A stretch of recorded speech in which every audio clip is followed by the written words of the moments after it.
One rank one pension की मांग को लेके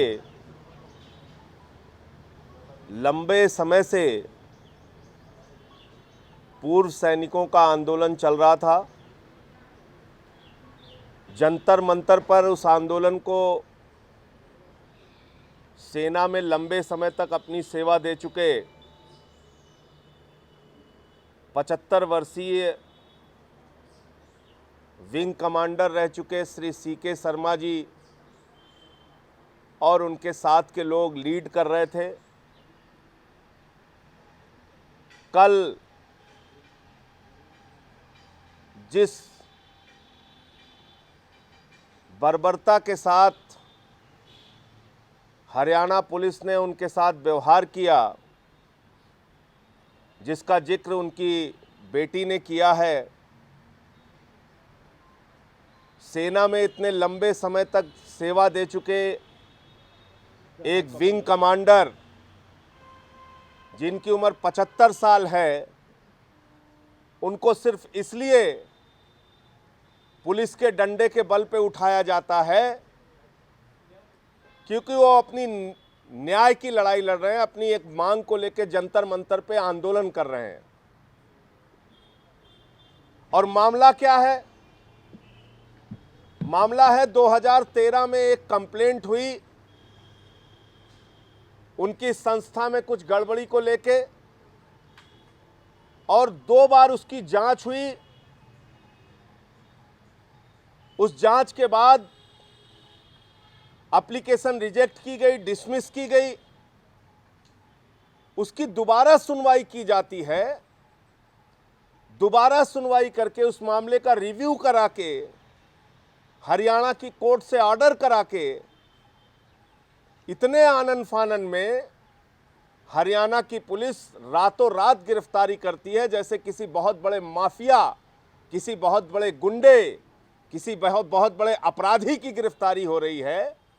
इस तरह से इस राष्ट्रवादी पार्टी की सरकार ने खट्टर की जहां सरकार है हरियाणा में, राष्ट्रवादियों की, फर्जी राष्ट्रवादियों की, वो फर्जी राष्ट्रवादी अपने पुलिस का इस्तेमाल करके सेना के एक रिटायर्ड विंग कमांडर को रातों रात गिरफ्तार करवाते हैं, घर का फोन पटक देते हैं, उनकी बेटी के साथ बदसलूकी करते हैं, बदतमीजी करते हैं। बेटी ने पूरी कहानी बताई है कि किस तरह से घर में घुस के गुंडों की तरह हरियाणा की पुलिस ने गिरफ्तारी की।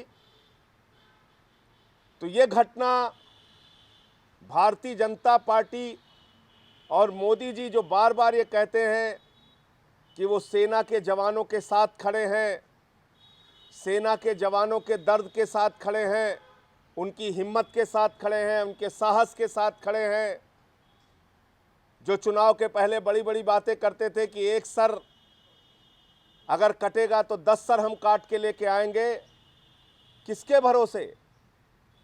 इन्हीं सैनिकों के भरोसे जो -20 डिग्री टेम्परेचर में रह के देश की सीमाओं की सुरक्षा के लिए कुर्बानी दे रहे हैं, शहादत दे रहे हैं। आप ऐसे सैनिकों के साथ दुर्व्यवहार ही नहीं, मैं कहूँगा गुंडागर्दी करवाते हैं। इस पूरे मामले में राजनीतिक सियासत के तहत, राजनीतिक साजिश के तहत एक कार्रवाई की गई है। OROP की डिमांड के साथ आम आदमी पार्टी शुरू से जुड़ी है। अगर आप उनकी मांग को मान नहीं सकते तो कम से कम आंदोलन चलाने वालों के साथ गुंडागर्दी मत करवाइए। खट्टर साहब, मोदी साहब, पारीकर जी, आपसे अनुरोध है कि इस पूरे मामले का संज्ञान लीजिए। एक तरफ विजय माल्या है जो 9,000 करोड़ की हेराफेरी करके 1 मार्च को संसद में जाके मंत्रियों से बातचीत करके देश छोड़ के चला जाता है, आप कुछ नहीं कर पाते। और दूसरी तरफ सेना के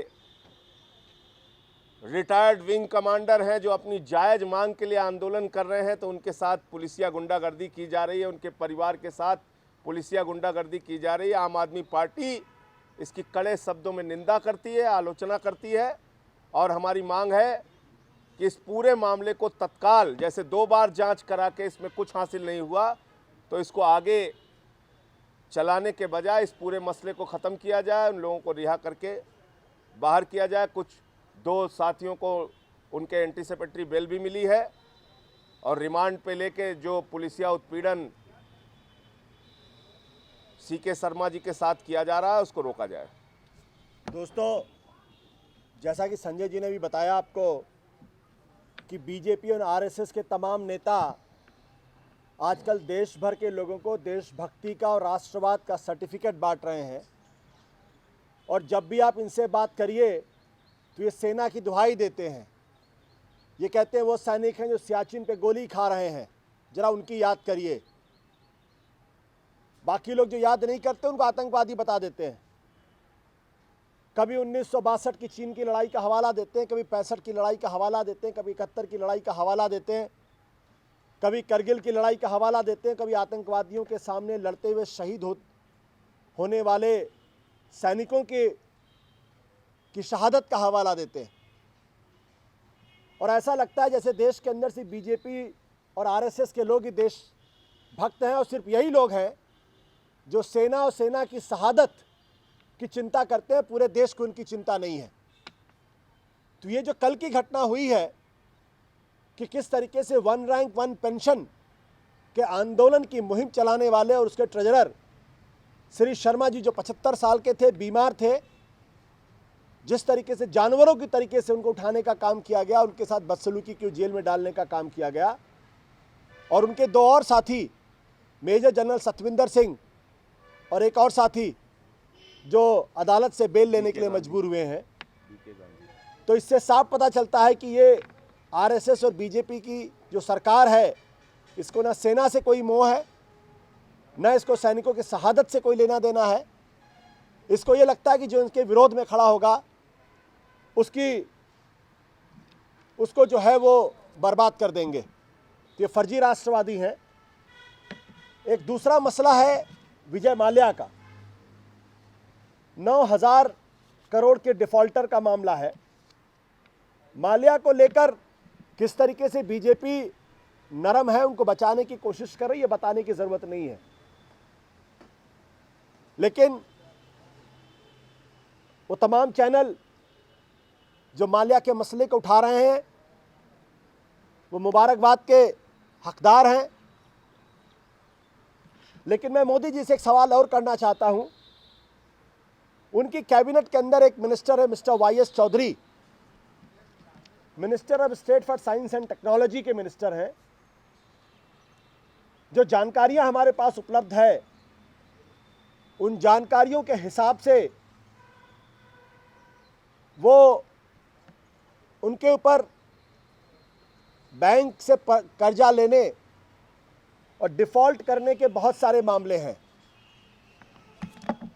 उनकी 3 कंपनियां हैं, सुजाना मेटल्स, सुजाना टावर्स, सुजाना यूनिवर्सल।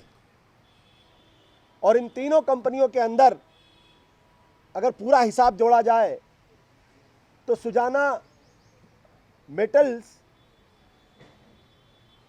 में जो उधार लिया गया है, लोन लिया गया बैंक से, वो 1,390 करोड़ का है। इनके ऊपर कर्जा है, इस बैंक का इनके ऊपर कर्जा है 1,572 करोड़ का।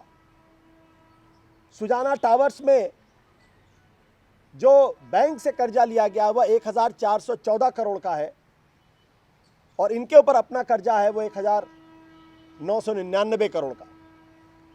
सुजाना यूनिवर्सल्स का भी यही हाल है। और कुल मिला के देखने में आया कि जो बैंकों से जो सिक्योर्ड लोन लिया गया है वो करीब 4,000 करोड़ का पड़ता है तीनों का मिला के, और बैंक और इनके ऊपर कंपनी के ऊपर 5,000 करोड़ का कुल कर्जा बनता है।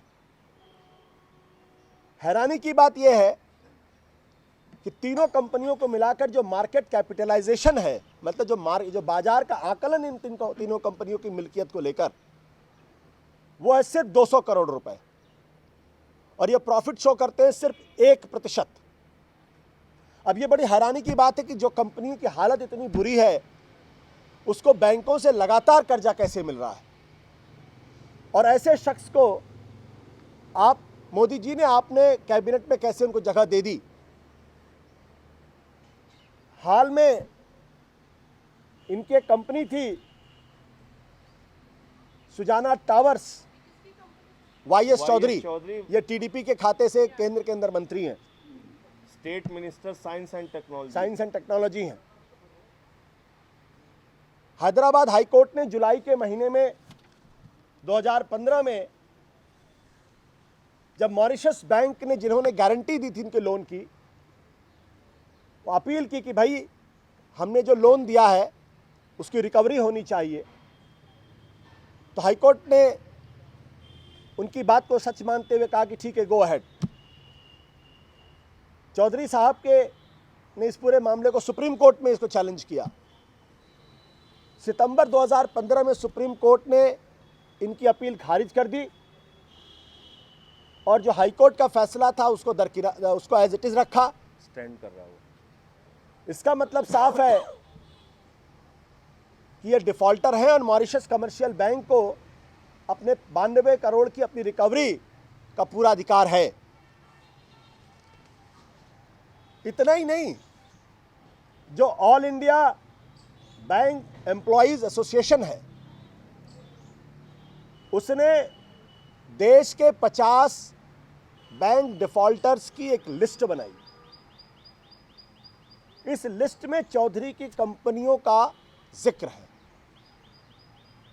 अब आप समझिए कि ये जो सरकार बैठी हुई है, ये सरकार किसके हक में काम कर रही है।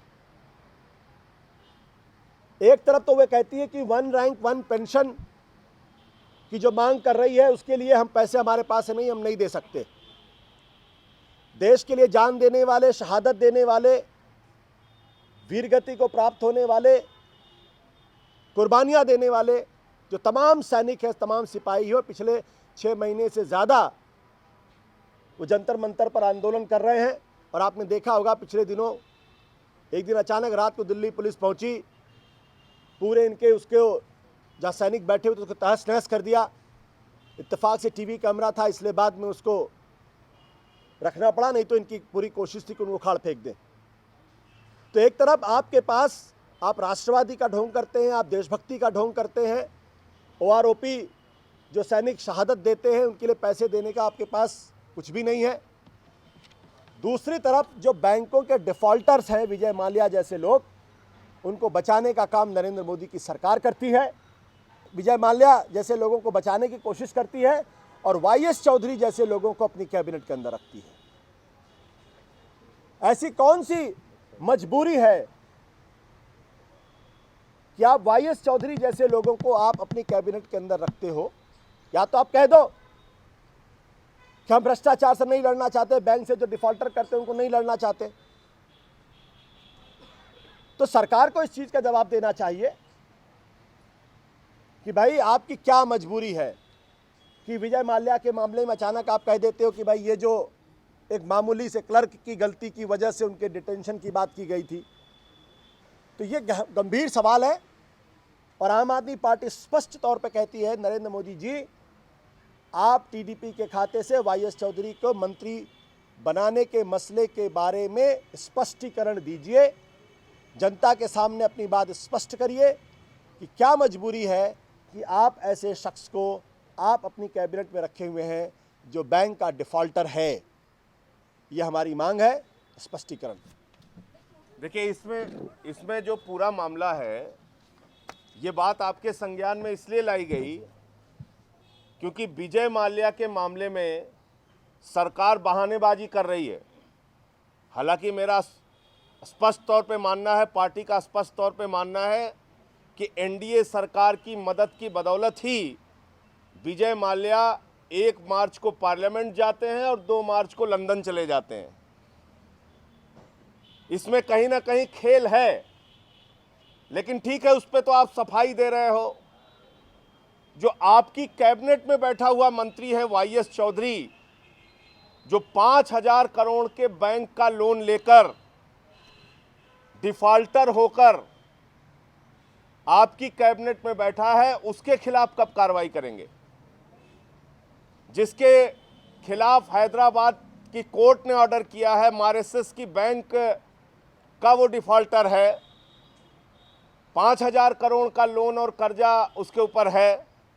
ऐसे आदमी को कब आप हटाएंगे, कब गिरफ्तार करेंगे, कब कार्रवाई करेंगे, क्या कार्रवाई करेंगे, ये देश को बताना चाहिए। और ये आगाह आम आदमी पार्टी आज ही आपको कर दे रही है कि कम से कम वाईएस चौधरी को भागने का मौका मत दीजिए कि वो लंदन और अमेरिका कहीं जा सके। वो आपकी कैबिनेट में बैठा है, पार्लियामेंट में है, मंत्री है, इसलिए इस पर कार्रवाई कीजिए। तीसरा जो गंभीर मुद्दा था, स्वर्णकारों से जुड़ा हुआ, ज्वेलरी का व्यापार करने वाले, सोने का व्यापार करने वाले लोगों से, कि जब यूपीए गवर्नमेंट ने गोल्ड के ऊपर 1% की एक्साइज ड्यूटी लगाई थी, तो नरेंद्र मोदी जी के उस समय के ट्वीट पड़े हैं, भारतीय जनता पार्टी के नेताओं के बयान पड़े हैं। उन्होंने खुलेआम इसकी आलोचना की थी, निंदा की थी और ये कहा था कि गोल्ड के ऊपर 1% की एक्साइज ड्यूटी लगाना पूरी तरह से गलत है, इसको वापस लिया जाए। यूपीए की तत्कालीन गवर्नमेंट ने उसको वापस लिया था। आज वही काम, जिस काम की मोदी जी आलोचना कर रहे थे, निंदा कर रहे थे, भाजपाई जिसके खिलाफ खड़े थे, अरुण जेटली जी ने वही काम किया, एक्साइज ड्यूटी 1% लगा दी है, जिसको लेकर खुद नरेंद्र मोदी जी के राज्य में गुजरात में भी आंदोलन चल रहा है, उत्तर प्रदेश में भी चल रहा है, पंजाब में भी चल रहा है, राजस्थान में भी चल रहा है। पूरे देश के स्वर्णकार सड़क पर हैं और अनिश्चितकालीन के आंदोलन पर हैं, अनिश्चितकालीन के धरने और आंदोलन पर हैं। 17 मार्च को दिल्ली के अंदर भी इस पूरे मामले को लेकर, एक्साइज ड्यूटी के मामले को लेकर धरना प्रदर्शन हो रहा है। आम आदमी पार्टी व्यापारियों का समर्थन भी करती है और केंद्र सरकार से मांग करती है कि ये एक्साइज ड्यूटी की जो मार है स्वर्णकारों के ऊपर, सोने के व्यापार करने वालों पर, इसको तत्काल वापस लिया जाए। 17 मार्च को, 17 मार्च को दिल्ली के अंदर गोल्ड के ऊपर जो एक्साइज ड्यूटी 1% की लगाई गई है, उस पर दिल्ली के ट्रेडर्स का, दिल्ली के व्यापारियों का आंदोलन है, रामलीला में प्रदर्शन है। आम आदमी पार्टी उसको सपोर्ट करती है। हमारी ट्रेडर विंग जो है, ट्रेड सेल जो है, वो कल इस पूरे मसले पे आंदोलन करेगा। ये व्यापारियों के साथ धोखा है और इसको केंद्र सरकार को वापस लेना चाहिए।